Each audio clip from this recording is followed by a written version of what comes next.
I recommend more complex carbo. Guys, I think we owe Megan Fox an apology. More specifically, we owe Jennifer's Body an apology.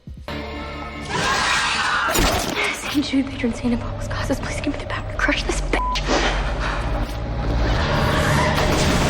After keeping a low profile for a minute there, Megan Fox is ready to be America's it girl yet again. While she's been busy toting her boyfriend, Machine Gun Kelly, as her accessory du jour and breaking the internet with Kourtney Kardashian, she's managed to jump back into the world of acting, including getting in touch with her horror roots in July's thriller, Till Death. But even during her re-emergence as a scream queen, she hasn't forgotten the pretty salty way Jennifer's Body was treated over a decade ago. We're totally lesbian gay. On the press tour for Till Death throughout this summer, the actress was not only hyping up her new flick, but also taking several opportunities to remind us just how criminally underrated Jennifer's Body is, even calling it her favorite movie she's ever worked on. Take that, Michael Bay! You're old and gross now. How does that make you feel? Excuse me, I'm sorry. I'm sorry. Okay? But then again, I guess it's no surprise that the openly bisexual Transformers star's favorite project was a queer-as-hell, campy horror movie written by the person who wrote Juno, where she gets to kiss Amanda Seyfried and basically kill every member of the lacrosse team. Essentially, the plot of Jennifer's Body is that a quiet, nerdy high school student's childhood best friend is sacrificed by Ben Shapiro and his awful band to Satan. Do you know how hard it is to make it as an indie band these days? However, the sacrificial ceremony goes wrong and a demon gets stuck inside, you guessed it, Jennifer's Body. And then demon antics ensue, and who doesn't love demon antics? Are you scared? But more importantly, why the hell haven't you seen that yet? Well, that's probably because for some stupid reason, Jennifer's Body, a bold feminine take on the slasher genre, just didn't nearly put enough butts in seats during its theatrical release. The $16 million film banked a measly $2.8 million on opening day. It's true. It's on their Wikipedia. It was only downhill from there. Shortly after it hit theaters, critics began slamming the movie for not being scary enough and chalking it up as a vanity project for the lady from the Transformers franchise.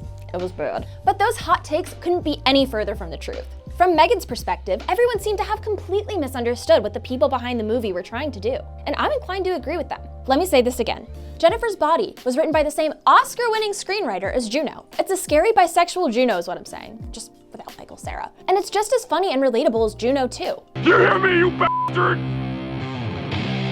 I'll cut off your nutsack and nail it to my door! Like one of those lion door knockers rich folks got! For starters, you have a pre-Parks and Rec Chris Pratt who gets murdered by an indie band that worships Satan. And it only gets crazier from there. Oh, and J.K. Simmons has a hook hand. A hook hand! I repeat things for emphasis.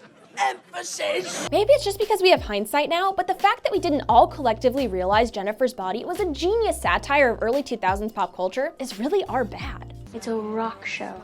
This is my rock look. Well, I can see like your womb, so...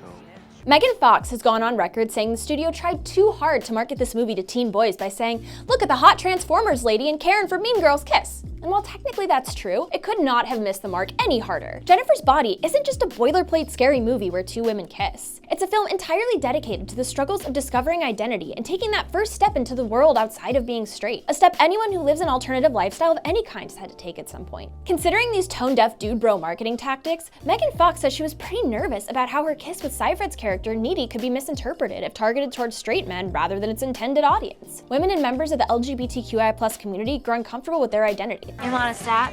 What's up, Vagisil? As Megan put it herself, quote, that was a real thing that goes on with teenage girls that are discovering their sexuality, and sometimes that's discovering that they love other girls. And Megan Fox isn't the only one to see Jennifer's Body for what it truly was. Vox dubbed it a, quote, forgotten feminist classic, and Horror Geek Life has predicted the inevitability of the movie becoming a sleeper hit. To use their words, as it is one day, they'll be teaching it at the intersections of cinema studies, film theory, and women's studies. Now, I don't want to spoil too much of Jennifer's Body for those who haven't seen it. I promise you, you will not be disappointed, especially if you're a girl, gay, or they. It's currently available on Amazon Prime Video, and it's the perfect way to kick off spooky season. So go give Megan Fox, and Amanda Seyfried for that matter, some love, and check out Jennifer's Body. And while you're at it, let's all go tell Megan Fox that we're really sorry for doubting her, and that she has to put up with Machine Gun Kelly. Thought you only murdered boys. I go both ways.